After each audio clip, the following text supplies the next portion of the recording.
What's up, guys? This is Bobby Lamarco, a.k.a. the Fantasy Football X Factor, hosting today's podcast for the first time, the Candlestick Kids Fantasy Football Podcast, a.k.a. the TCK Pod.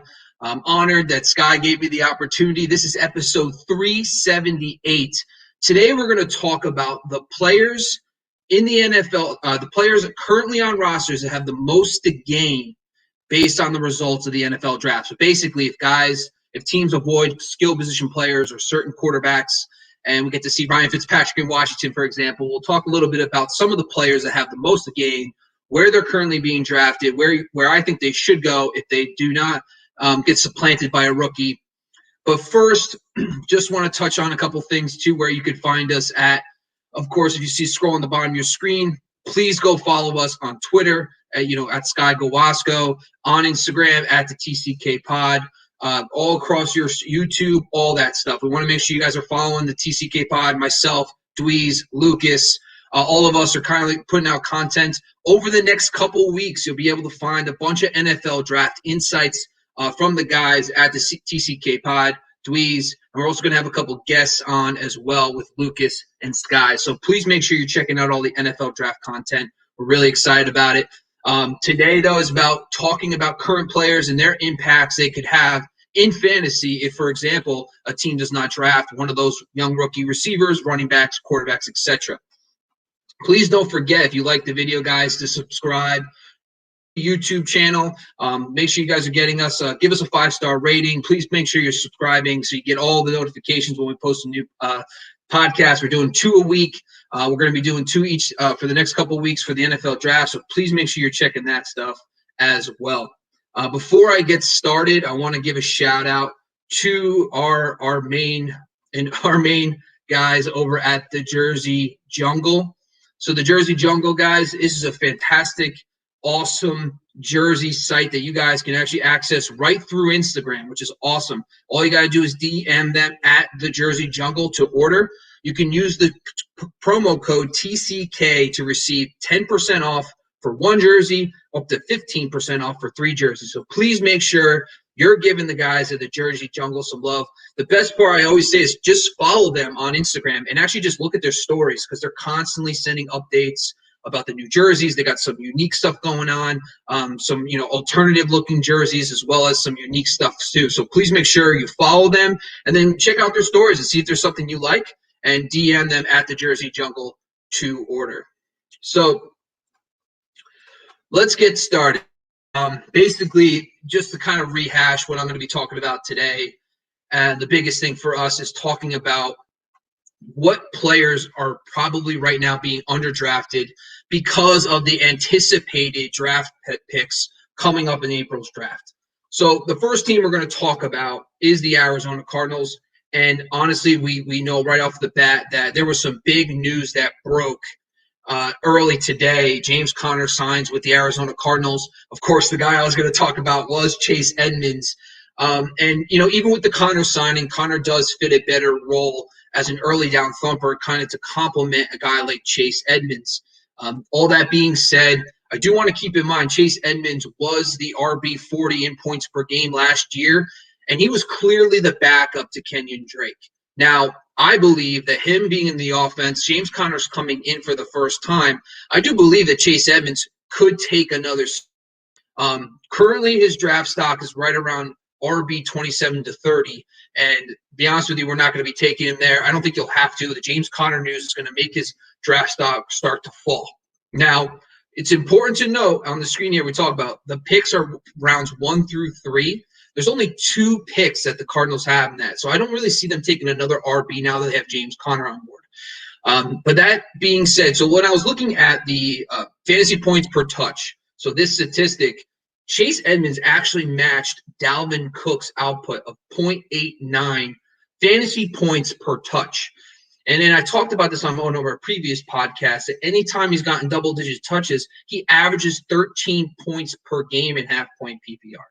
So if he sees a slight increase, he gets into that 8 to 10 consistent touch range, 8 to 10 carry range, and then he could tack on 3 to 4 receptions, he's going to be more consistent And he could definitely improve on his 8.8 points per game last year, maybe even get up close to that 10 points and be a solid, consistent flex play with major upside if James Conner once again gets hurt.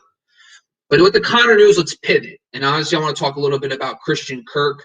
Now, Christian Kirk is, I think, one of the biggest things about the A.J. Green signing that we didn't talk about is that this is going to give the Arizona Cardinals a legit outside threat to allow Christian Kirk pick inside. So when I was looking at Kirk's stats, and I was looking up a slot versus wide using Pro Football Focus. Got to throw out the shout out to them. They talk about yards per route run, and I actually broke it out for wide versus slot.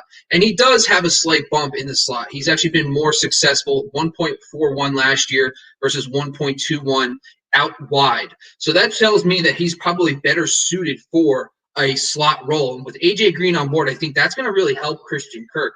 And right now he's being drafted overall pick 153. So basically going undrafted, in that 13 to 14 round range for 12-team leagues. And I believe that he could return some level of value there because of the fact he's going to be playing inside. Larry Fitzgerald's vacating 62 slot targets from last year. So if A.J. Green plays more outside and you allow Christian Kirk to play in the middle, there's definitely a role for there to complement guys like DeAndre Hopkins on the outside.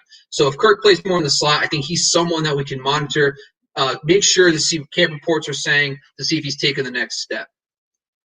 So the next team we're going to talk about is the Atlanta Falcons. And I think the biggest thing for the Atlanta Falcons is their draft capital. So they have 3 picks in the first 3 rounds of the NFL draft. And I think a lot of us, I think the first thing we got to start from the top is Matt Ryan. And I think if at number 4 they do look at drafting a quarterback, that's going to change everything for everyone. So from Julio down, there's going to be a major impact. It sounds like Arthur Smith is going to stick with Matt Ryan, and I do believe that he will do that. Now, the next question is, are they going to use draft capital on a pass catcher?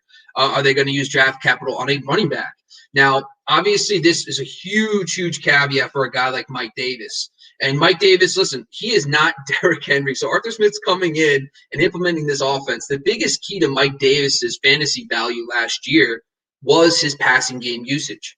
And in this Arthur Smith scheme, they have not been utilizing running backs heavy in that offense. I talk a lot of this, but, they had one of the lowest target rates to running backs across the board since Arthur Smith took on a more prominent role in that offense. So Mike Davis, if he is the starter, I think that's the next question. If he does become the starter, if they don't use maybe a day 2 pick on a running back or a day 1 pick on a running back, I think when you start looking at Mike Davis, is probably the RB24 in that 5th round range. The reason why, though, is because he's not a dominant runner like Derrick Henry, of course. He only averaged 3.9 yards per carry last year, and his success rate, according to Warren Sharp, was only at 50%, which is average across the board. So, Mike Davis isn't necessarily a special one. He's definitely good. So if he gets that starting job, he's still going to probably bring you low-end RB2 numbers. But when you're looking at players like Cooper Kupp, Tyler Lockett in that range, even Melvin Gordon,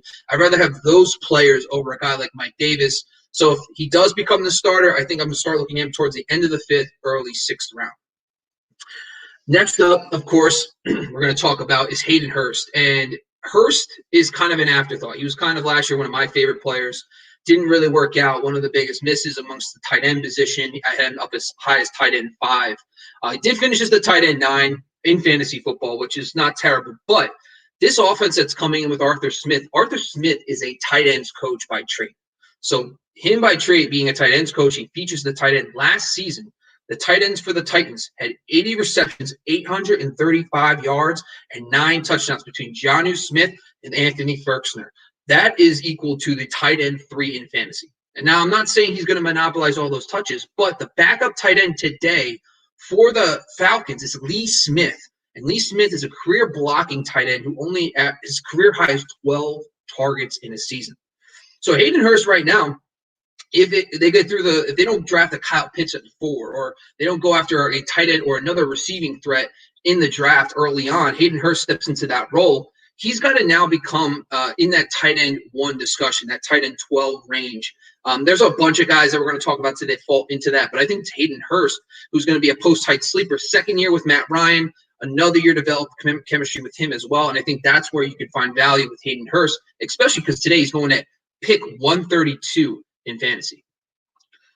All right, next team we're going to talk about is the Baltimore. Now, a lot of the themes today, and I'm going to be, before I even get further into this, is a lot of the stuff we're going to talk about. Most teams have about 3 draft picks in the first 3 rounds. That makes sense, first, second, and third, right? Now, there's a couple teams that have a lot of draft picks, like a lot of draft capital, 5 overall. Teams like Jacksonville, Miami, the Jets, all have 5. So that's why they're probably higher risk for these current players. But on the flip side, there's teams like Houston and Seattle that only have 1 pick in the first 3 rounds. So those fantasy guys are more solidified. So this episode might be helpful if you are drafting in a dynasty league or a best ball league in the next couple of weeks pre-draft. You might want to target those teams maybe around earlier for guys like Brandon Cooks or Chris Carson, because you know that they don't have the draft capital to Wally Pipp, one of those players. But the Baltimore Ravens. Now, this one's pretty clear. I think Gus Edwards and Rob Dobbins have that backfield locked up. Lamar Jackson's not going anywhere. Mark Andrews is the guy. I think Marquise Hollywood-Brown's the guy to monitor. Of course, Sammy Watkins coming in. He's going to probably replace Willie Snead's production. But when you're looking at Marquise Hollywood-Brown, is that things started clicking a little bit towards the end of last year. 6 of the final 8 games he played, he had at least 7 targets in those games, totally outpacing what he was doing early on in the season. And I do believe that Marquise Hollywood-Brown, another year in the system with Lamar Jackson, could improve on his numbers last year. I mean, granted, he did not finish that strong, finish the season overall that strong, but down the stretch, he was a completely different player. He was scoring a boatload of touchdowns, and I totally understand that.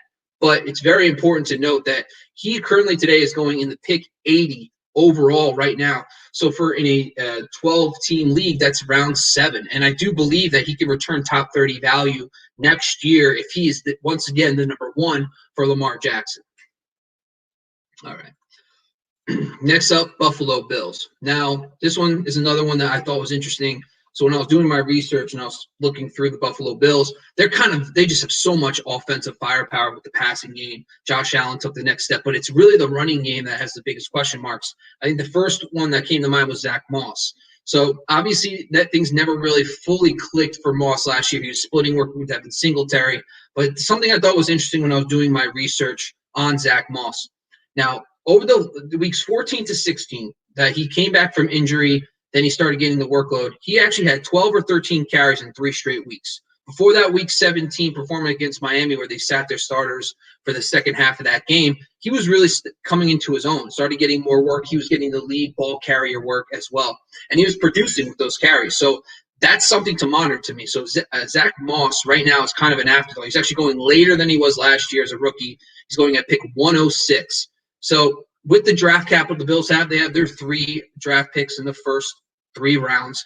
I'm telling you right now, I think Zach Moss, 06, based on the production he started getting late in the season last year, could be a late-round flyer running back that could really pay dividends, especially if Buffalo does not address that position early in the NFL draft. All right. Next team is the Carolina Panthers. Once again, 3 picks, kind of standard.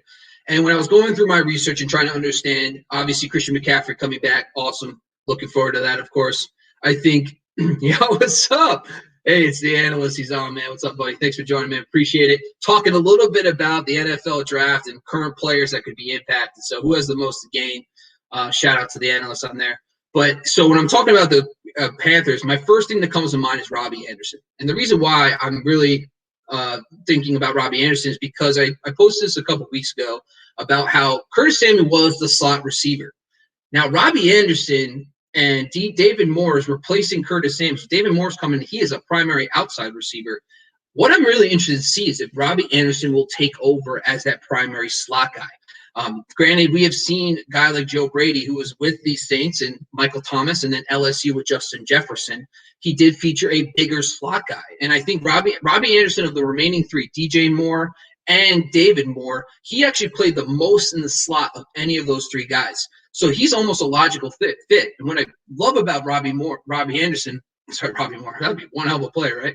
Robbie Anderson is that if you put him into the slot, he last year was 5th in the NFL in yards per route run from the slot. So he was awesome from the slot himself last year. If we can get him anywhere up into that 50% range, like we've seen in the past, could be huge news for that as well. And there he goes. TCK Pazzo, what's up, buddy? Sky couldn't join me tonight, but he's on there talking and he's whispering in my ear. So Sam Darnold, this is key. Obviously, going back, we want to talk about that too. Sam Darnold coming over from the Jets. There is obviously chemistry there. We love that. And that's just more reasons why we're buying Robbie Anderson. I think there's something for him to lose, though. Obviously, if David Moore is not the only guy they bring in out and they use draft capital on another receiver, someone like Elijah Moore, someone who's a little bit smaller, speedier guy that kicks inside, that could be a problem, that kicks Rob back outside. I don't believe that's a huge problem. He still finishes the wide receiver 23, but I really would love to see him kick inside, play a bigger role in the slot because of his production. Currently, he is going in at 71st overall. So today, he's actually already a value based on last year. So I think with Sam Darnold coming in, potentially kicking inside, Robbie Anderson is 100% a buy in fantasy. So Chicago Bears. This one was a little hard. At first I was trying to, Andy Dalton coming in, his connection with Bill Lazor from their days in Cincinnati. I thought about, who is Allen Robinson? He's like basically going to be the stud. He's going to be the AJ Green for Andy Dalton. He's just going to go right to him. I think Allen Robinson's going to get his no matter what. So I'm starting to look at the ancillary guys like Cole Kmet, like Darnell Mooney. And I think what I came away was Jimmy Graham does have an out clause in his contract for this year. And I'm starting to think there's some whispers. He did catch that ball in New Orleans, of all places. He catches that touchdown, last catch of his career. Wouldn't that be a fitful send-off for him to get out when they can? But if he goes too, I think Cole Kmet is someone that once again kind of floats around into this 12 to 14 tight end range. The reason why is we started seeing him more involved down the stretch last year. So over the last 5 games, he actually averaged 5.8 targets per game, which is actually very good for a tight end, especially in this landscape. So him starting to be more involved as a rookie. And we see year over year over year, tight ends make the biggest jump in their second season. So guys like George Kittle did it, Rob Gronkowski, Jimmy Graham, all the greats almost make that jump in their second season. And Cole Kmet, going into her second season, could be that guy. He's completely an afterthought. He's pick 159 overall, and we saw it down the stretch last year. So this offense with Matt Nagy, remember, Matt Nagy comes from Kansas City. Who is that? Andy Reid. Who is that? Travis Kelce. Like, these offenses are tailored for tight ends. So if Cole Kmet comes out of this draft and the Bears don't go out and draft another receiver, they don't draft a tight end, and Cole Kmet is the starter, he's someone that you need to start monitoring in off-season activity to see how he looks. Is there a lot of camp reports about him? Is he starting to shine? Is he going to take that next step? So he's someone that could fall into that late-round tight end category for us this year. All right, so Cincinnati Bengals. Now, another team, first 3 rounds, they have 3 picks. And, when I was looking through this, I think one of the things that pops in my head, and obviously I know a lot of people with their top 5 pick, they're talking about the linemen. They're talking about taking a guy like Jamar Chase, even Kyle Pitts. Like, there's a lot of ramifications for guys on the Bengals right now because, T. Higgins, as it stands today, is the primary number 1 outside. Tyler Boyd's in the slot, and then like C.J. Uzomah is the tight end. So, when I'm looking at this and trying to understand, T. Higgins, obviously I talked about this before, averaged 12 points per game with Joe Burrow from weeks 2 to weeks 10 before Joe Burrow went down. So right there tells me that T. Higgins could be a solid top 20 wide receiver. But what worries me is if they go out and get a Jamar Chase, it's going to be really tough for 3 receivers to produce at a high level. We saw this with the Dallas Cowboys last year. They brought in CeeDee Lamb, but CeeDee Lamb took over in the slot, and it was Amari Cooper, CeeDee Lamb, and Gallup. It took him some time, but he was extremely inconsistent. So I do worry about this for T. Higgins. But if T. Higgins, for example, comes out unscathed and the Bengals don't use a top 3 pick on a wide receiver, especially a top 5 wide receiver, I would be a little concerned. Sky just brought up a good point on here with Thaddeus Moss. He recently signed, a former LSU guy, former teammate of Joe Burrow. Something to think about. Obviously, that connection makes sense, and they do need tight end help. And he's the son, or he's like a nephew of Randy Moss? He's got some connections. But anyway, I just think that T. Higgins is someone we have to monitor. He's probably the one guy that can gain the most. Because if they, for example, don't go out and draft a guy Currently, right now, today, he's being drafted in 50th overall. At that point, I'm all in. I'm buying him at that cost. I don't think I'm going to go to the 4th round to grab him because there's a lot of premier wide receivers. But right around that pick 50, I'm paying for him at the wide receiver 22. The Cleveland Browns. I think Lucas, one of our main guys, Lucas, he talked about son of Randy. Thanks, Sky. So you follow me on Instagram Live and also on YouTube. We got some great things going on in the chat over there. But for the Cleveland Browns, I know Lucas told us the best strategy for fantasy is to never draft Cleveland Browns, and so far it's been great. Except Jarvis Landry every year somehow returns value and exceeds it. But they have 4 picks in the first 3 rounds. I think this is really important for us to evaluate, and I think the guy that really gets impacted the most is Odell Beckham Jr. And Odell is being drafted right now, 70th overall as the wide receiver 33.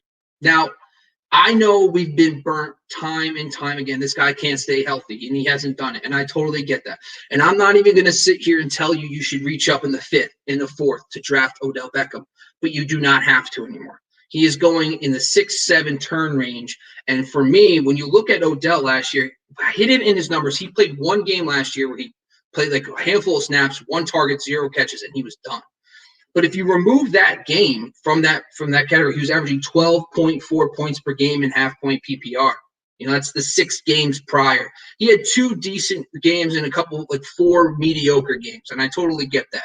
But Odell Beckham in that range at 6'7", this is the second year with the Cleveland Brown offense.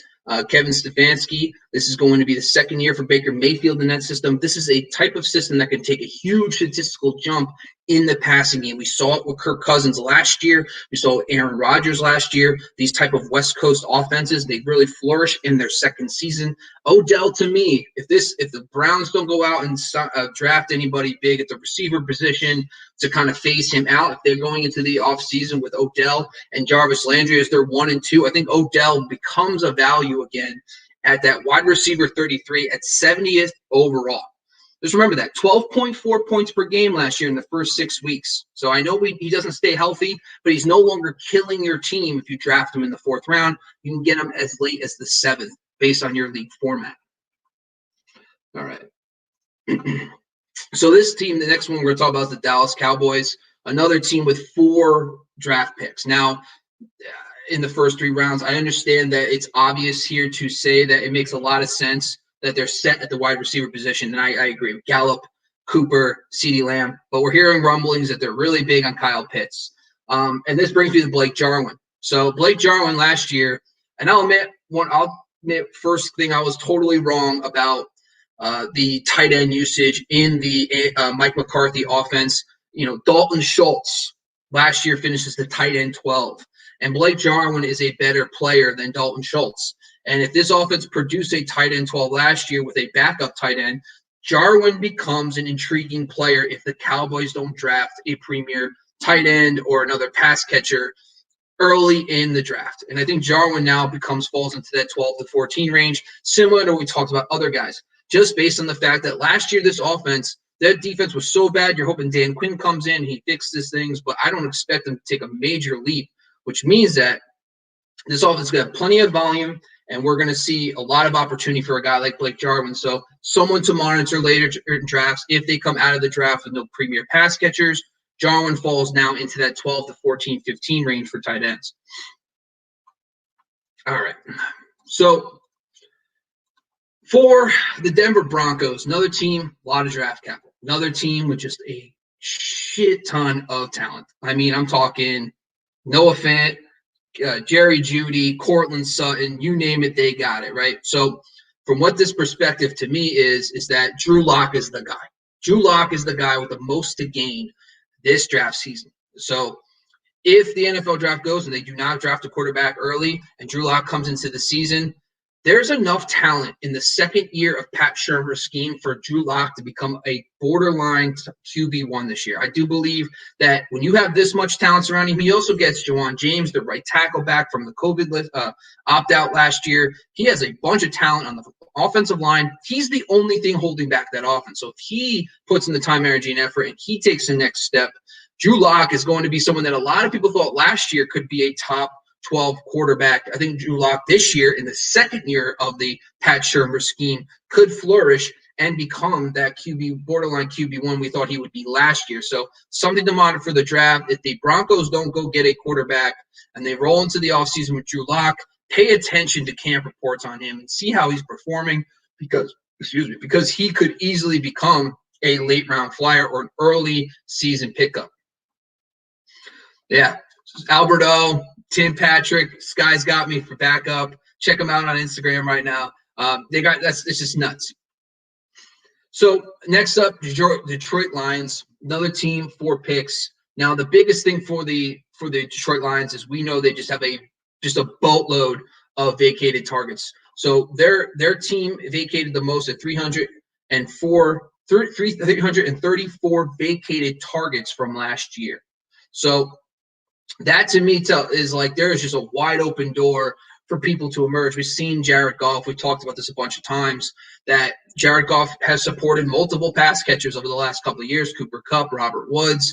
And I think a lot of us believe TJ Hawkinson is the guy, but I think the guy that's got the most to gain is going to be Breshad Perriman. And Perriman has shown when he was thrusted into a wide receiver one a position with Tampa Bay and the backstretch of that, he performed very well for Bruce Arians in 2018. And then, for example, with the Jets more recently, he did have a little bit of streakiness, but he did show little flashes with Joe Flacco. I do believe that Breshad Perriman, even though he's not going to be a top 24 wide receiver, he's still going to be in that wide receiver 3 range if he's thrusted into that wide receiver 1 role. I personally believe that they're going to want to – they've brought in Breshad Perriman. They've brought in Tyrell Williams. So that's also telling about their thought process for this team. They might be more heavy towards the defensive side because of the fact that they've brought in guys this offseason on their own through free agency. So just monitor that. Breshad Perriman right now today is being drafted outside the top 200. So he's free. He's literally the last round pick. You can take him – you can take a defense and a kicker and then take Breshad Perriman on the last pick and see what things and how things fall. Because we've seen over the years, Tyrell Williams can't stay healthy, never maxed over 70 targets per season. TJ Hawkinson, yes, he could be a 120 target guy at the tight end position, but at the same time, he has yet to prove that he could be a high volume pass catcher. So Perriman to me is someone that could gain the most from this. All right, next up, Green Bay. This one I might get some slack for. I'm not gonna lie. So Green Bay, another team with 3 picks in the first rounds. This is day 1, day 2 picks. So the running back position set. Robert Tonyan probably would be someone that might be good here. I think he did enough last year to keep his job, but I think someone that's a dark horse sleeper, someone that we need to monitor, is Devin Funchess. I know I feel like I'm going to start getting booed here, but Devin Funchess to me is someone that last year he got brought in. MVS has been extremely – Alan Lazard did not really take the next step. And Devin Funchess has proven in the previous years that he could be a functional wide receiver in the NFL. Now, this is a deeper league thing. I'm not thinking I'm going to take much of Devin Funchess. But if the Packers do what the Packers do and they don't give Aaron Rodgers more pass catchers, Devin Funchess could be walking into a starting job next year. And he's a starting wide receiver for Aaron Rodgers. And he's proven track record with Cam Newton a couple of years ago that he can produce. So I think that Devin Funchess is another name to monitor, especially in the draft season. If he's heading into the draft as the wide receiver 2 for after the draft, as the wide receiver 2 for the Packers, he's someone that you might want to – Devin is scrumptious. He might be someone that you want to monitor for fantasy. And I don't think I need to tell you where Devin Funchess is going to pick 320. So, I mean, like, he's not someone you even need to stress about. He's another guy you could take with the last pick. Houston Texans. Now, Houston Texans are a team that, disclaimer, we understand with Deshaun Watson. I understand the Deshaun Watson situation is crucial. I understand that we might not know for months. If you're a best ball player and you're watching this podcast and you have a draft coming up, you have to tread lightly with the Texans players. But I want to just bring up one guy, and I think this guy is extremely important. So the Texans only have that 1 pick in the first 3 rounds. So it looks like a lot of these guys are pretty much set in stone. And the guy I think has got the most to gain is Brandon Cooks. I've talked about Brandon Cooks a lot. Tyrod Taylor is serviceable. We don't have to pretend that he's elite. Tyrod Taylor is not going to, go out and win, 10 to 12 games. I'm not saying that. But he's a serviceable quarterback. So I looked at, obviously Sammy Watkins had very good years in Buffalo. Robert Woods had 700-yard seasons and had some decent production with Tyrod Taylor in Buffalo. But obviously that was many moons ago. So I just took a look at the last couple of years for the Browns and then for the Chargers in his very limited games he played. How does his number one wide receivers do? So I looked at the stats. Jarvis Landry, first game, 7 for 106. Second game, 5 for 69 with Tyrod Taylor. Now, that comes out to about double-digit fantasy points in half-point PPR, and that to me shows that Brandon Cooks isn't cooked, no pun intended, if they decide that, let's say, Deshaun Watson isn't going to play, and he's done. Right now, today, Brandon Cooks is going in 82nd overall, and in that range, you're probably not going to have to take it. If they say Deshaun Watson let's say he gets suspended for the season, you're going to see that draft cost crater. And if you're going to see Brandon Cooks in the 9th, in the 10th, don't forget that Tyrod Taylor can support a fantasy relevant guy. I just showed you an example over the last couple of years. Even Keenan Allen. Keenan Allen, the one game only had 4 for 37. I totally get it. That game was a bomb game. Totally understand. But Tyrod Taylor is going to support a borderline top 24 wide receiver. He's done it before in his career. He is not a complete dud. So I think going into this draft, if they don't use that one pick on a skill position player, and Brandon Cooks is the glorified number one, they did not replace Will Fuller. So that means to me that Brandon Cooks could be an absolute value in fantasy drafts. And I think if you start getting to the 9th, into the 10th round, you can without a doubt pull the trigger at a guy like Brandon Cooks for fantasy. All right, before I move on, we're about a half hour in. I want to make sure that we're always paying our bills, like we always say. And I just want to give a shout out once again to the Jersey Jungle. These guys, you can DM them right on Instagram on the Jersey Jungle to order. I always say, make sure you're using that TCK pod to receive 10% off for 1 or 2 jerseys or 15% off for 3. Want to make sure I give these guys a shout out. I recommend that everybody, just as a practice after this, is go follow them and just watch their stories, because they're constantly posting things on their stories, letting people know what jerseys they got. Great custom jerseys, a bunch of cool designs, a bunch of like different looks and feels. So go check them out. You might catch one that catches your eye, and make sure you tell them TCK sent you so you get that discount. So don't forget, guys. All right, let's get back to it. So we just hopped on that Texans bandwagon. Now we're going to Colts. Now the Colts have only 2 picks in the top 3 rounds. And when we're watching this, I do think that Carson Wentz coming in, great quarterback solidified. Jonathan Taylor, Marlon Mack, Hines solidified. I think the guy that really intrigues me is Michael Pittman. Now, T.Y. Hilton is back. And, of course, they got Paris Campbell in the slot, Jack Doyle, Mo Alley Cox at the tight end. But if they don't address the skill position player, even a tight end to start as a rookie, I just think Michael Pittman to me is a very intriguing upside play. So looking at him down the stretch, he was over 5 targets per game over the last handful of weeks. Now, that's not a lot. That's about 80 plus or so targets for the season. But from where he started and where he started to finish, we started to see him start getting more involved in the offense. And I don't like to discredit rookies at all. And I want to make sure that, I kind of give rookies a pass. I like the guys who can play a little bit, and then they show, like obviously the Justin Jeffersons and the CeeDee Lambs of the world are awesome. But most of the time you get guys like Tyler Boyd and, Amari Cooper who take the next step in the next couple seasons. So I think Michael Pittman is someone we have to watch. If the Colts stand pat at the wide receiver tight end position, I do believe Michael Pittman is someone now that we can really offer you some serious upside in this offense with Carson Wentz. Now, T.Y. Hilton is your take at the top off. Great Z receiver. Paris Campbell, who is a Dwee's favorite, one of my guys from last year too. Great slot guy. But I do believe Carson Wentz does bring an element that he's willing to challenge defenses with contested catches. We saw it with Alshon Jeffrey for a couple of seasons with Philadelphia. Carson Wentz loved to go to Alshon. Alshon was not a burner. He was a big body guy who could contest catches. And I think that's Michael Pittman. Michael Pittman today is being drafted at the 93rd overall. I'm interested in him as a top 36 wide receiver in round 8. So I do believe that you can get him at cost, and he's a great value, but he's someone I'm going to be watching for in the draft to see if they go out and get anybody else. All right, Jacksonville Jags. This team really, this process was really good to understand how much draft capital teams actually have. This is one of the very few teams that have 5 picks in the first 3 rounds. That's a red flag for everyone because as of today, the Jaguars don't have a pass-catching tight end. They do not have technically they have James Robinson, Carlos Hyde, but the running back position is not solidified. And then you have Marvin Jones, DJ Chark, Laviska Shenault. Now, Shenault and DJ Chark were not picked by this group. This is a Marvin Jones did come over with Darrell Bevel. I totally get that.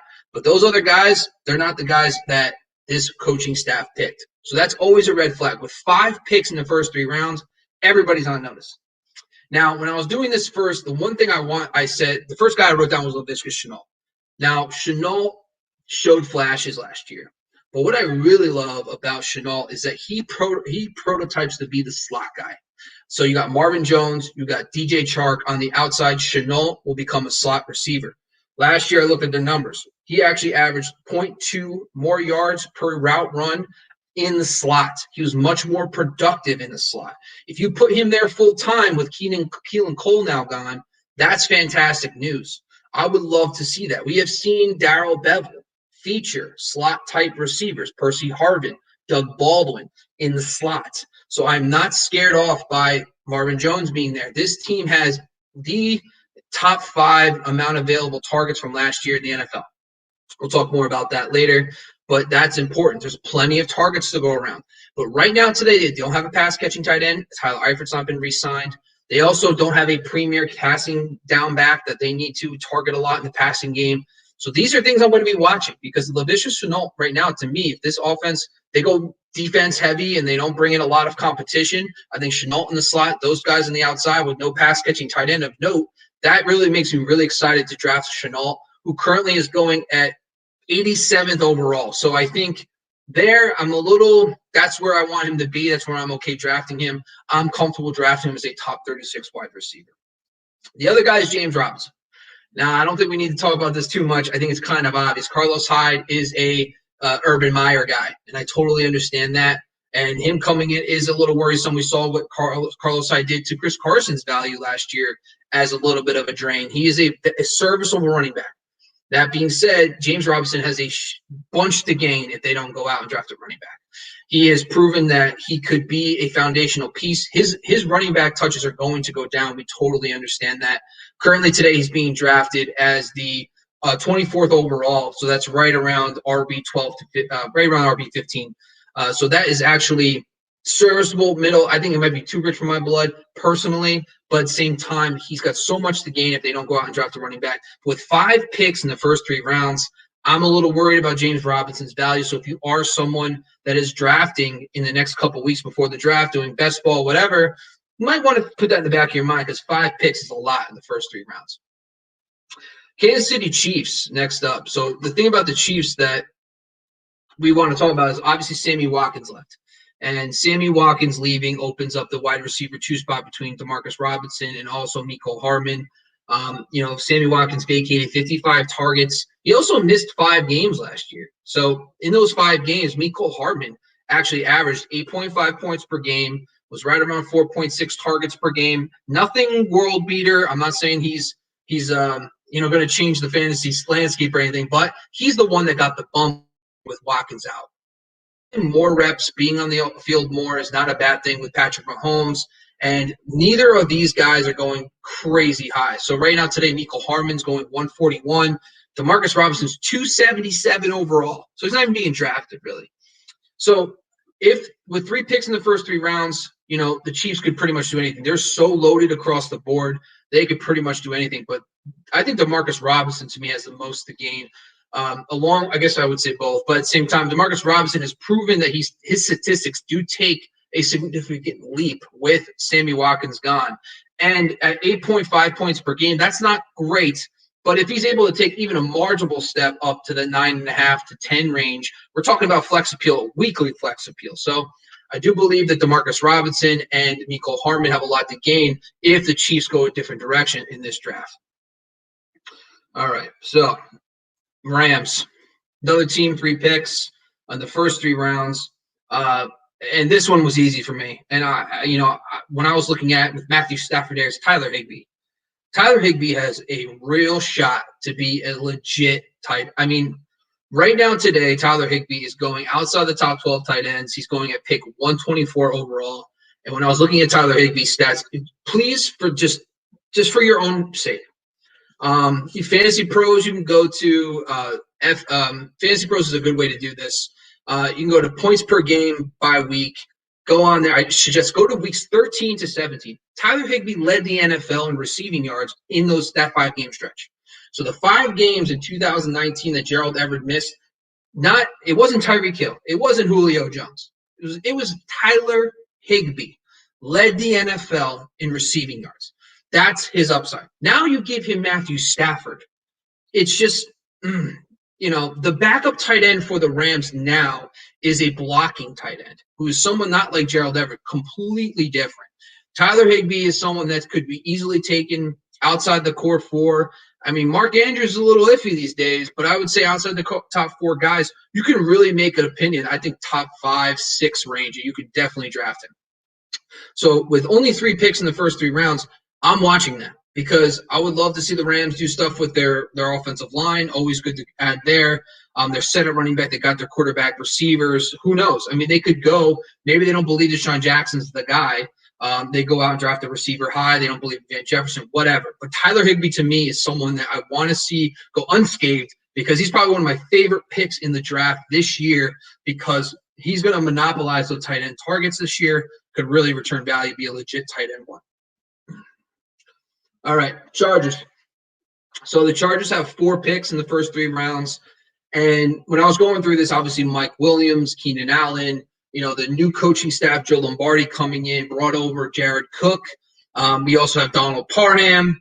And I actually wrote Donald Parham in here first because Jared Cook at mid-30s, 1-year contract. I thought, all right, maybe Donald Parham still in Dynasty has some value. But I went actually bigger than that. I went Austin Eckler.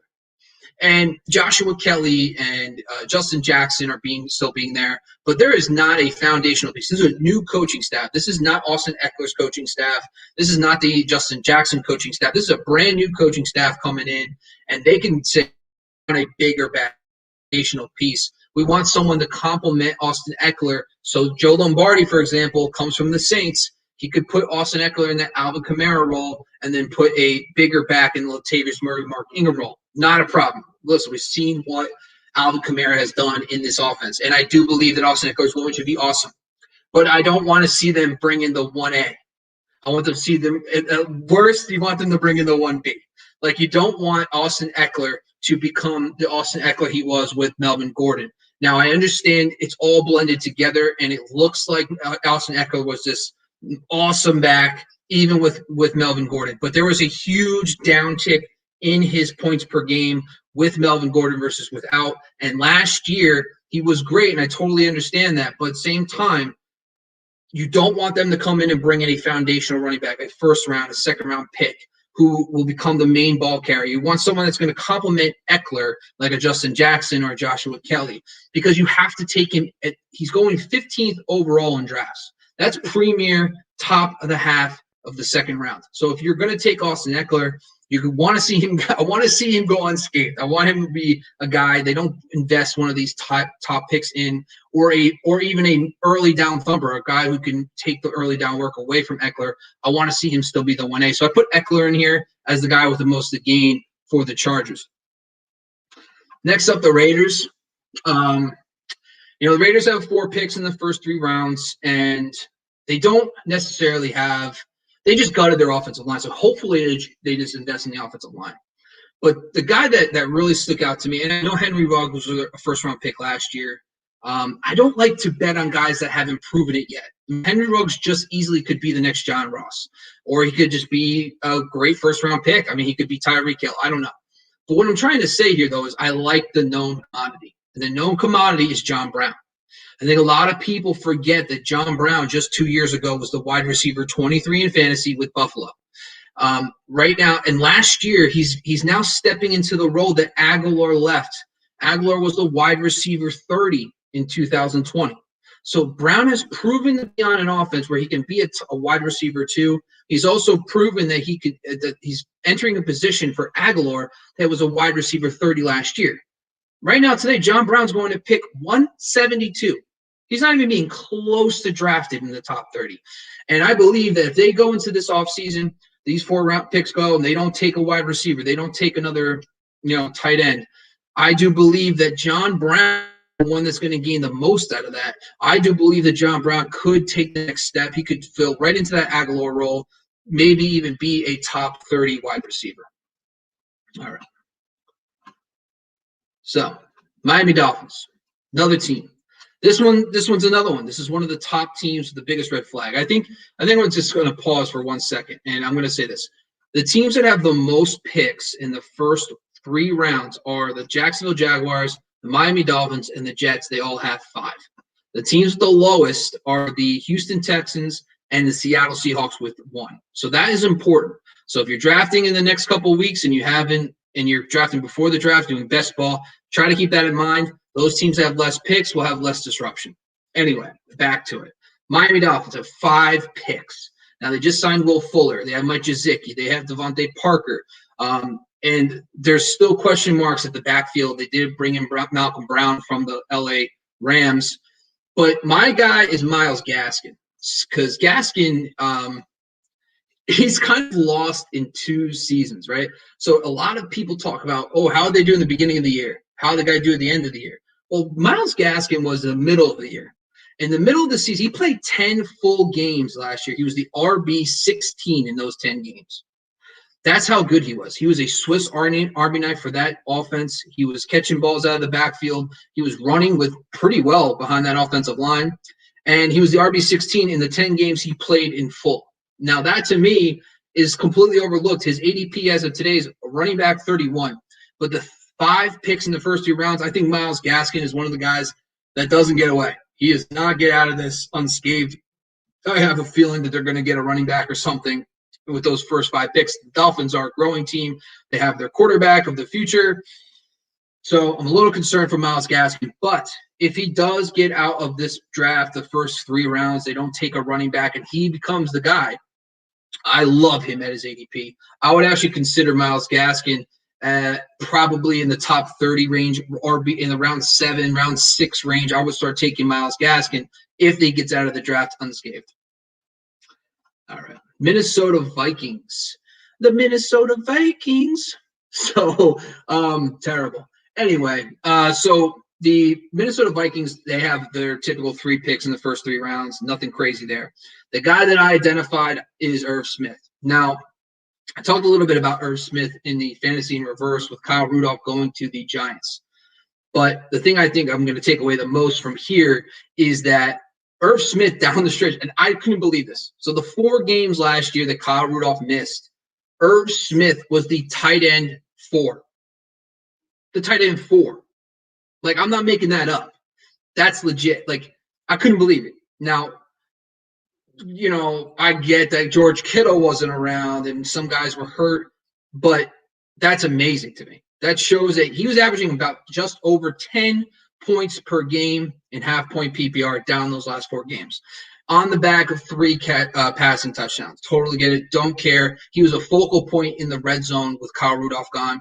Irv Smith is someone to monitor. Right now today, Irv Smith is actually going at pick 120. He is actually being drafted consistently, so the market is on him. But I think he's another one of those guys that falls into that tight end 12 to 14 range. He is now officially on the list of guys we need to monitor. So watch what the Vikings do. Do they bring in another notable receiver to go with Jefferson and Adam Thielen? Do they bring in a tight end to replace Kyle Rudolph? Please look out for that stuff. I do believe that they don't do any of that. Irv Smith is someone that could easily be in that tight end 1 discussion for fantasy this year. All right. So The New England Patriots. Now, they did so much in free agency. They have actually all three of their picks in the first three rounds. I think when I'm looking at this right off the bat, I think this is the most important thing. It's all about Cam Newton. And Cam Newton, to me, if they don't go draft a quarterback, if they don't move up in the draft or whatever to get a quarterback, Cam Newton's the clear-cut guy that could really benefit the most to gain from this draft, because Kendrick Bourne, Jonnu Smith, Hunter Henry, Nelson Aguilar are better than everything they had last year. I mean, Jacoby Myers was their best receiving threat last year. Now he has 4 players that are better than that, and he still finished as a top 15, 16 quarterback based on format you use. Now you give him those kind of players, another year with Josh McDaniels, another year with Bill Belichick, and we're talking QB1. Like, Cam Newton last year did not attempt 400 passing attempts because they didn't have people to throw that to. Look at what Tom Brady did with the Tampa Bay Buccaneers because he had weapons versus what he was doing in New England because he didn't have weapons. Even though these guys aren't game breakers, they're still better than everything he had last year. Cam Newton, to me, biggest guy, one of the top guys of this draft. They don't go and get a quarterback, and he has no one pushing him. I think Cam Newton might be one of my favorite QBs, someone you can get extremely late, currently going pick 179 in best ball. He's pretty much a slam dunk for me there.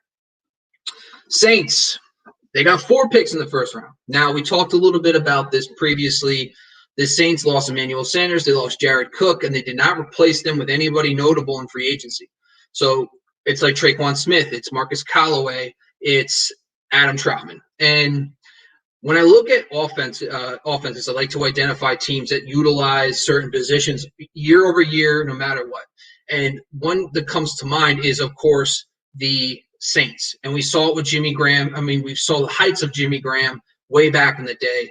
We saw Ben Watson finish with a top 12 fantasy season. We saw Jared Cook finish with a top 12 fantasy season.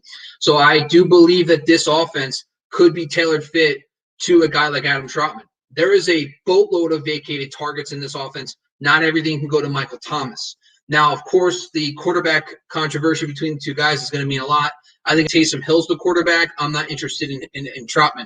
But if Jameis Winston wins, we have seen O.J. Howard, Cameron Brate.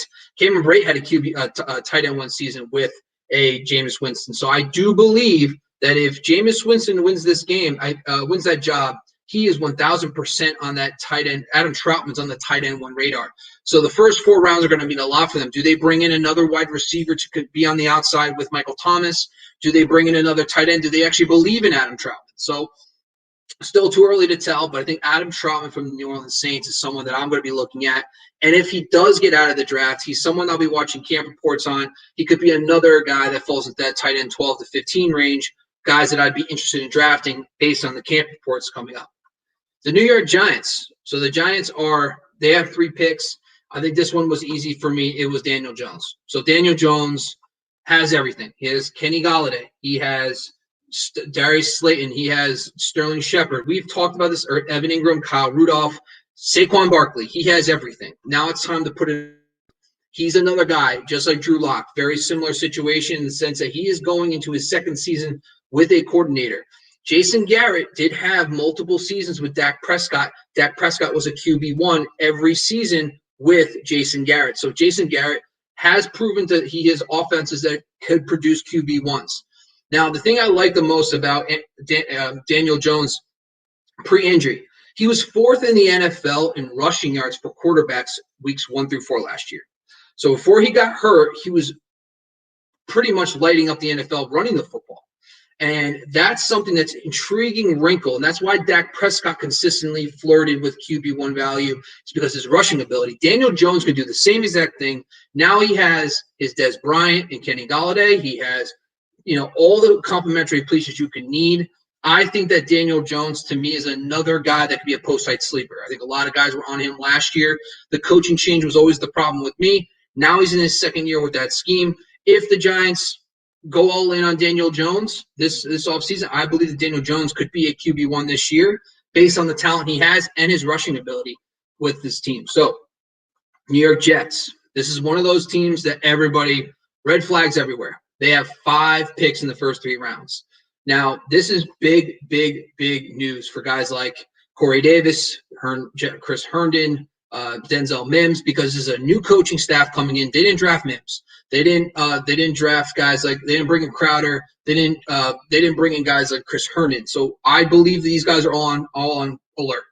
Tevin Coleman comes in, Keelan Cole comes in, Corey Davis comes in. Now, the guy I picked is Chris Herndon. And the reason why I picked Chris Herndon was I was huge on Chris Herndon last year, and he got Adam Gase. The one thing I've learned, you never bet on Adam Gase. That's on me unless he's a slot receiver. But here are the names of the Shanahan scheme. So Mike LaFleur, who's brothers with Matt LaFleur, who coached under Kyle Shanahan for years. This is the tight ends in the Shanahan offense. Tight end 1 years, okay?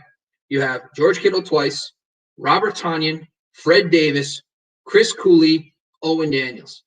Those are the different types of tight ends that have had tight end 1 seasons in the Shanahan offense.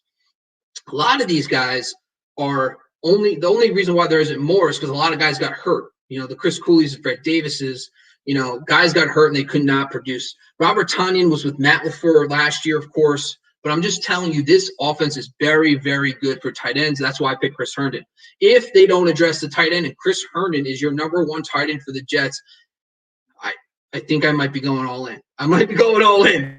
If he is the tight end 1 heading out of the draft and they don't address the tight end position and they go with Chris Herndon, this offense, I'm telling you, is just a factory for tight end 1s.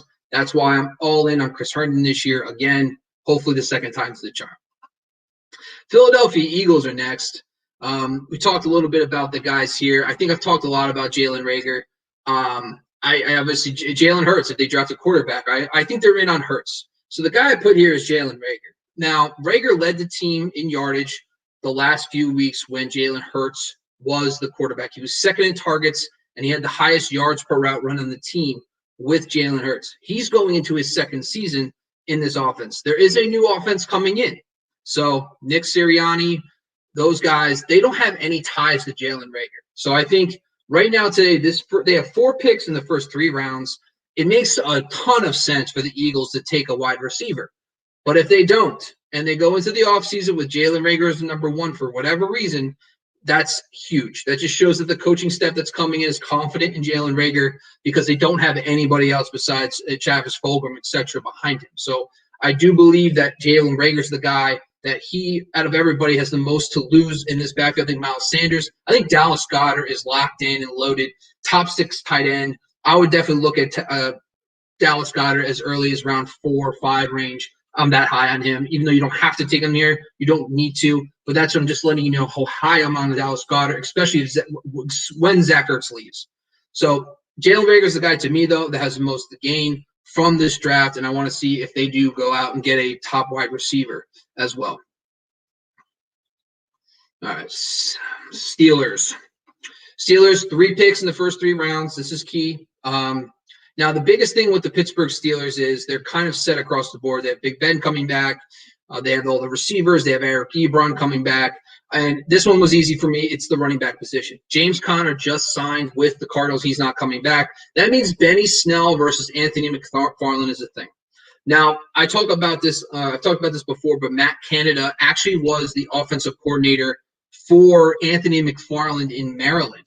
So there is ties to Anthony McFarland. And Anthony McFarland in 2018 in Maryland, go check out his stats, off the charts. He blew up with Matt Canada, so he knows how to run in his scheme. However, I don't want to overlook Benny Snell. Both these guys currently going outside the top 200 in best ball ADP currently. You could have them for free in the last round. You could take both and just see where things go. But if they go unscathed, they don't take a running back. This is my key here. So Benny Snell last year, 3 games with 15-plus touches. Okay? There's 3 games last year. He had 15-plus carries. He had 104 combined yards on average in those games. So when Benny Snell got the work, he produced over 100 yards combined between receiving and rushing per game. So that was an eye-opener for me. That shows that when he was getting that workload, he was getting a boatload of work. He actually was producing for fantasy. So I think Benny Snell cannot be overlooked in fantasy drafts right now. I know Anthony McFarland's kind of the rookie, the new hotness, but Benny Snell actually showed that last year he could be a solid running back when he got the touches. So I think those 2 guys right now today, If, for example, they get out of the draft with the Steelers not drafting a running back, I think they both could be easily in that 9 to 10 range for round range for drafting. Easy. All right, Seattle Seahawks, just one pick in the first 3 rounds. I think when you're looking at that to me is obvious to me that right there, those pretty much everybody on the roster solidified. DK Metcalf, Tyler Lockett. But like I've touched on previously, there is a huge caveat. There's a new offensive scheme. We've talked about this in the coaching changes episode. Please go check that out. Shane Waldron's coming over from the Rams. Key caveat, the number 3 pass catcher. Now, I say pass catcher because running backs, tight ends, wide receivers in LA have been the number 3 before. So it was Todd Gurley one year. It was Higbee, Everett, etc. So I do want to emphasize that. 84 targets per season. So there was 84 targets to the number 3 pass catcher. So if that's Gerald Everett, if that's Will Dissly, that's Chris Carson, that's going to elevate someone on this offense. So I do think that pretty much because there's only one pick in the first 3 rounds, I think that we have to watch what's going to happen with Gerald Everett and Will Dissly. Can Gerald Everett, because of his knowledge of the scheme, win that job outright? I think that's important to know. I think if he does, Gerald Everett is another one of those guys that falls into that tight end 1 range that you could definitely look at. But I think the guy that's going to benefit the most is Chris Carson. I think Chris Carson, to me, is lock and loaded RB1. He's actually number 1 in Warren Sharp's success rate modeling last year for rushing success rate. So that, to me, Carson's playing at a high level. Can he stay healthy? I totally get that. But I think the new offensive scheme, we saw what Todd Gurley did in L.A. with Shane Waldron and Sean McVay. Chris Carson is going to be a rock-solid RB1 this year. I think he's the guy I think benefits the most has the most to gain from the draft. All right, San Francisco. Sorry, we're just over an hour. Appreciate you guys staying with me on this. The next team is San Francisco. They got 3 picks in the first 3 rounds. Now, I want to emphasize with San Francisco, I think 100% is the running backs. I talked about Raheem Mostert leaving. Sorry, not Raheem Mostert. Tevin Coleman, Jerick McKinnon are leaving. But the thing about McKinnon, a lot of people don't realize is how involved he was last year in the passing game. So he's vacating 46 targets, 9 red zone targets, and 213 routes from last year. Now, Mostert actually led the team in yards per route run for running backs in San Francisco at 1.71. Jeff Wilson, meanwhile, led the team in targets down the stretch when McKinnon got hurt, and he took on a bigger role. Excuse me. This tells me that this might be my premier handcuff 1-2 guys. I'm interested in both of them because I could see both these guys taking this offense. I wrote a note on here to talk about they could be a poor man's version of the 2016 Atlanta Falcons. If everybody remembers the 2016 Falcons, that Devonta Freeman and Tevin Coleman were borderline RB1s that season. With Freeman was the top 5, Coleman was right around RB1. I don't believe they can do that because they don't get the passing work that those 2 running backs have. That Atlanta Falcons team in 2016 did not have a George Kittle. They did not have a premier pass-catching tight end. They did have Julio, of course, but they have Deebo Samuel and Brandon Ayuk in San Francisco. So I don't believe they're going to get enough passing game work to be that elite. But you don't have to draft them there. Currently going 72nd overall is Raheem Mostert, and then Jeff Wilson at 99th overall. So that there to me tells me, I would draft both these guys and see how it plays out the first couple of weeks because the Shanahan offense is elite. There's going to be some passing game work for these guys now with Jerick McKinnon gone. So I think they're both buys. So I'm watching to see what San Francisco does. Do they invest any big capital at the running back position, or do they allow these 2 guys to roll? And if they do, I'm interested in both guys at their current ADP. All right, Tampa Bay Bucks. I'm not going to talk about this one long, but it's 3 picks in the first 3 rounds. They brought everybody back, so it's hard to imagine they're going to invest too much at the receiver position. They did not bring Antonio Brown back just yet. But my thing is Chris Godwin is the guy that I'm going to be watching the most. I think he has the most to gain. So if they don't go out and make any splashy investments at the receiver position or whatever, Godwin had an off season last year because he was hurt. I do believe you got a discount on Chris Godwin. He's going to be elite. We have seen the big slot role in Bruce Arians' offense between Hines Ward, with Reggie Wayne, with Larry Fitzgerald. Hines Ward had 2 top 16 finishes. Larry Fitzgerald had 2 wide receiver 1 finishes. Reggie Wayne had 1 wide receiver 1 finish in that slot role. And that's what Chris Godwin plays in Bruce Arians' scheme. Tom Brady, we know his connection with Julian Edelman over the years. I'm telling you, Chris Godwin's going to be the value. Right now, his wide receiver 15. He's going in the 4th round as in the round 41st overall. So that tells me right there, I'm taking Godwin all day in the 4th round. I think he's going to be a huge player. However, if they do go out and they draft a guy, they think it's a luxury pick, they go get a receiver to fill in for Antonio Brown, maybe not so much. But as of today, I think Chris Godwin has the most to gain, even Mike Evans to an extent. But I do believe Chris Godwin is a rock solid wide receiver 1 next year. Tennessee Titans. So Anthony, they have 4 picks in the first 4 rounds, but 4 picks in the first 3 rounds, but they lost Corey Davis, they lost Jonnu Smith, and they have not replaced them, right? So they have Anthony Ferguson and A.J. Brown are the 2 guys on this list. A.J. Brown currently is going as the wide receiver, 24th overall. Anthony Ferguson is going at 196. Now, I understand that Anthony Ferguson does not make sense to talk about this, but I talked about this with Hayden Hurst and Arthur Smith. Last season, the 2 tight ends for the Titans between Jonnu Smith and Anthony Ferguson, who split targets 55 to 45 last year, combined for 80 receptions, 835 yards, and 9 touchdowns. That's the tight end 3 in fantasy, those numbers. Now Jonnu Smith is gone. Goff Swaim is the next guy up. He's not going to replace Jonnu. Anthony Ferguson last year in the 1 game he played without Jonnu had 7 targets and over 50 yards receiving. So if they don't invest big at the receiver / tight end position in the draft, Anthony Ferguson is one of those guys I've been talking about in this entire podcast that could fall in that 12 to 14 range, and he could easily be the 2nd, maybe even the 3rd target on this team. Now, A.J. Brown, he's lock and loaded for me. I don't care what they do. He's awesome. Top 5 wide receiver. Probably we could be talking about A.J. Brown as the number 1 receiver next year. The Titans have just so much vacated targets. He has such a connection. And the thing with A.J. Brown that he lacks is red zone work and slot work. With Humphreys gone, Corey Davis gone, Jonnu Smith gone, all those areas he can improve in with his connection with Ryan Tannehill, sky's the limit for him. All right. The last but not least, the Washington football team. And, they have 4 picks in the first 3 rounds. My biggest thing with this one is Ryan Fitzpatrick. Do they take a quarterback?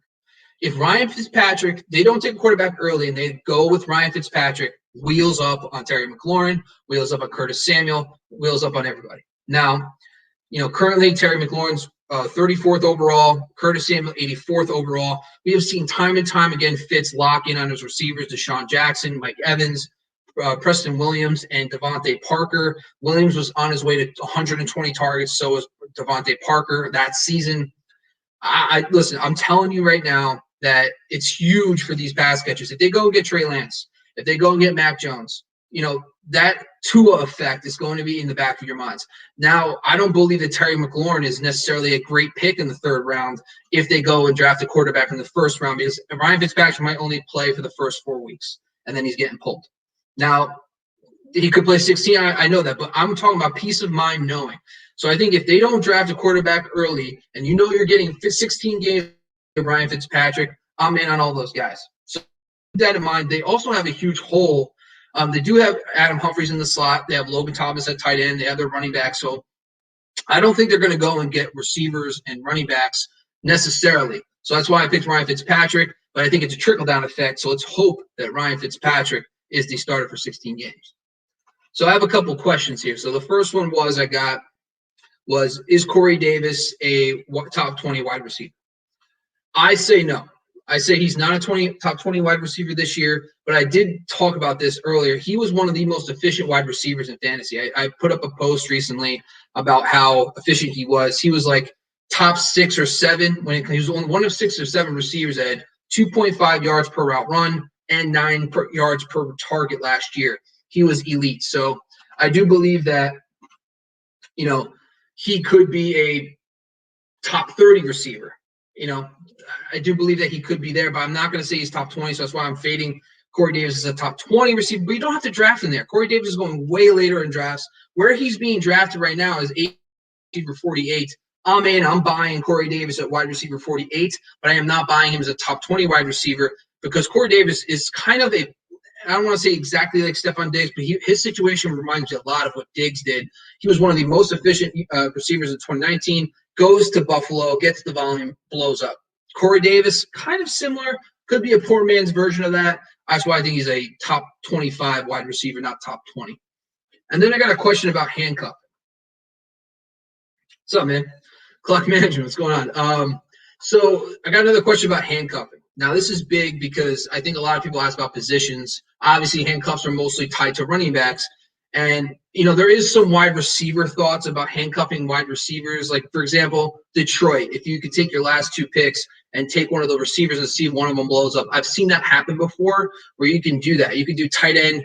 One of the things I talked about last year was Hayden Hurst and Russell Gage. And you can say, hey, you can take both those guys to see if one of them emerges behind Calvin Ridley and Julio Jones, because Dirk Porter, all he does is freaking throw the ball. So there's ways to do handcuffing that isn't your usual running back handcuffs. So there are scenarios of that. We could talk about that later, but the things I wrote down is the must-own running back handcuffs. I think Raheem Mostert and Jeff Wilson is a duo I'm willing to draft both. And this is how I took this handcuff. I don't even care about handcuffing. Like, I'm not going to draft Latavius Murray if I have Alvin Kamara. I'm not going to draft Reggie Barnafon if I have Christian McCaffrey. I'm looking at running back duos, and I'm handcuffing the backfield just to see who emerges. So Chase Edmonds and James Conner comes to mind. Both those guys, their draft capital is going to be in the mid to late rounds for both of them. Not a bad idea to handcuff them both. I mean, Kenyon Drake was a first-round running back, but he was still an RB2 last year. So I do believe that that's not a bad situation to do as well. I did have one comment. Oh, Bobby from Lizzo. All right, guys, but that's pretty much all we have for today. But before we want to shout out once again to our guys over at the Jersey Jungle. Guys, please go check these guys out. Go follow them first. Check out their weekly stories. They throw up a bunch of stories every week. They talk a lot about they show all their new stuff. You can check out what's going on. So the Jersey Jungle, DM them at the Jersey Jungle to order. Use the code TCK to receive a discount off their jersey. So go follow the guys at Jersey Jungle. Check out their awesome, custom, great freaking jerseys they got. Go buy yourself one and give them a shout-out from the TCK pod. Once again, you can follow me, Bobby LaMarco, at Fantasy Football X Factor on Instagram and Twitter. Please make sure you follow the show, The Candlestick Kids Fantasy Football Podcast, a.k.a. TCK Pod, all over your networks, from TikTok to Twitter to Instagram. Go follow us everywhere. Please make sure you're subscribed to our YouTube channel, and make sure you like and follow all our videos too, guys. So obviously I got a question about Alexander Mattison. He's a handcuff. I totally get it, but I'm not drafting Alexander Mattison if I have Dalvin Cook. Just doesn't work out. You end up dropping him 4 or 5 weeks in, unfortunately. But thanks, guys, again for joining me. Once again, this is Bobby LaMarco, a.k.a. the Fantasy Football X Factor, signing off from episode 378. Thanks for joining us. We'll talk again soon.